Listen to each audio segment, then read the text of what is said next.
Angel was pissed off, thought it was a flagrant. Afterwards, everybody said, it was a take foul, it was a take foul. Caitlin Clark says, what the hell is come that?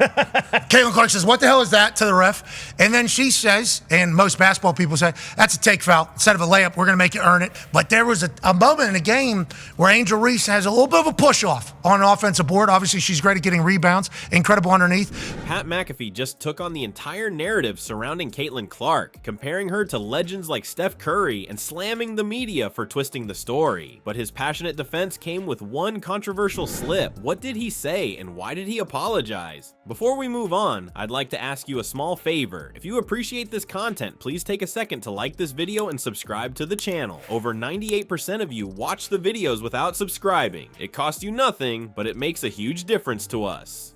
So, did you click the subscribe button? Great. Thank you so much. Now back to the video. Imagine this. Caitlin Clark is putting on a show every time she steps on the basketball court. We're not just talking about great games. We're talking about record-shattering performances. Clark's three-point shooting and court vision have left fans in awe, and she's become a must-watch player in every sense of the word. Her games draw millions of viewers. She's in sponsorship deals left and right, and the media can't seem to get enough of her. Is unbelievable. Obviously, last year at the beginning of the season, nobody wanted to believe. Okay? They still don't. There's a lot of people that still think there's a lot of other. She is the one. And the way she went about her business, it was like, oh, this girl's different. This woman's different. But not everything about her rapid rise has been smooth. Off the court, Clark has become a lightning rod for criticism. As much as she's celebrated, she's also caught in the middle of a debate far bigger than basketball. And some critics argue that her fame isn't just about her talent. They've pointed to systemic biases in the way players are covered in the media and how race plays a part in shaping public perception. Clark, a white athlete, has faced accusations that her success is amplified because of her race. People claim that the headlines and praise she receives come at the expense of black players who don't seem to get the same kind of love from the press. During the NCAA championship, this tension hit a boiling point. Angel Reese's now infamous "you can't see me" gesture toward Clark dominated post-game discussions, and suddenly, Clark and Reese weren't just basketball stars, they were symbols in a broader conversation about race and privilege in sports. That moment became a flashpoint for heated debates across social media. Some people defended Reese, saying her actions were part of the game's emotion, pointing to the double standard when black athletes show confidence. Caitlin pointing at the ref, like, what are we talking about here? We're not calling that. They clipped that out. They just go to right here. But it was very convenient how most of the internet, not all of the internet, most of the internet though, clipped out Angel Reese pushing the Fever Girl in the back. Bang, Caitlin Clark fouls Angel Reese, and then boom, buzzsaw on the internet about Caitlin Clark and Angel Reese. Others accuse Clark of benefiting from a media narrative that shields her from similar criticism. Sunny Hostin didn't hold back, calling out what she described as the white privilege Clark enjoys, igniting even more intense reactions online and in sports commentary. This narrative got even messier when a controversial foul by Chennedy Carter, which many believed was wrongly called in Clark's favor, reopened wounds. It wasn't just about that single play, it became another example fueling claims that Clark gets special treatment. Now the conversation is dividing fans, players, and the league. For every person who thinks Clark is unfairly targeted, there's someone arguing she's protected in ways her peers are not. The arguments stretch far beyond sports. This is about representation, privilege, and how we determine who gets to be the face of something as big as an entire league. And this is where Pat McAfee entered the picture, with a fiery take that took this already heated drama to another level. His words were as unapologetic as they were controversial, and that one unforgettable slip up, it set the internet ablaze. Pat McAfee didn't hold back when he jumped right into the chaos surrounding Caitlin Clark. On his show, he lit up the conversation with a fiery rant, taking aim at the media, critics, and anyone downplaying Clark's accomplishments. McAfee's frustration, the way Clark's skill is being overshadowed by off-the-court noise. He framed it simply: her dominance isn't about privilege, it's about game-changing talent. This isn't a debate, it's a scoreboard, he said, pointing at cold hard stats that leave no room for argument. He started by breaking down Clark's impact in a way only McAfee could, raw and direct. Comparing her to Steph Curry, he didn't just say she was good, he argued that, like Curry, she's transforming basketball itself. He praised her range, calling her the player who's redefining the spacing on the court. McAfee listed her achievements, rattling off her 9 games with at least 20 points and 10 assists in only her first 41 WNBA appearances. That she was different, you know, and she seemed to be more exciting than everybody else, but she also was an incredible passer.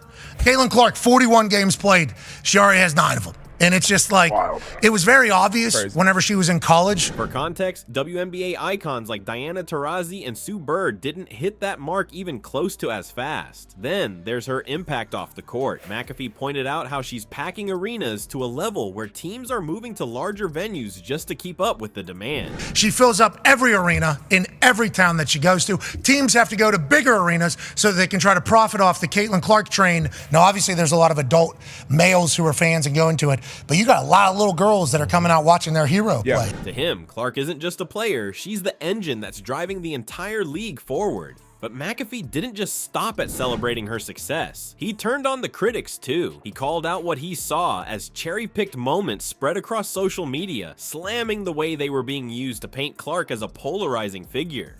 Lazy editing, he said bluntly, accusing her detractors of spinning isolated incidents into a larger unfair narrative. When it came to claims of white privilege, he dug his heels in deeper. McAfee shot those arguments down, saying people needed to stop looking for reasons to diminish her and instead focus on her skill, which, according to him, is undeniable. Then McAfee's energy took a sharp turn when he referred to Clark with the term white box. She will pull. She will pull that shit up. She is not, she will shake, sidestep, step back, not scared. That moment brought everything to a screeching halt. Whatever impact his defense was making, it quickly became drowned out by backlash. Social media latched onto those words immediately, sparking outrage and accusations of hypocrisy. Critics called his language disrespectful and unnecessary. The reactions were loud, forcing McAfee to quickly address the slip-up. He apologized on X, saying, "I shouldn't have used white bitch as a descriptor of Caitlin Clark." He admitted he crossed a line and even reached out to Clark personally to make amends. What was meant to be a passionate defense ended up as a reminder of how charged these debates have become.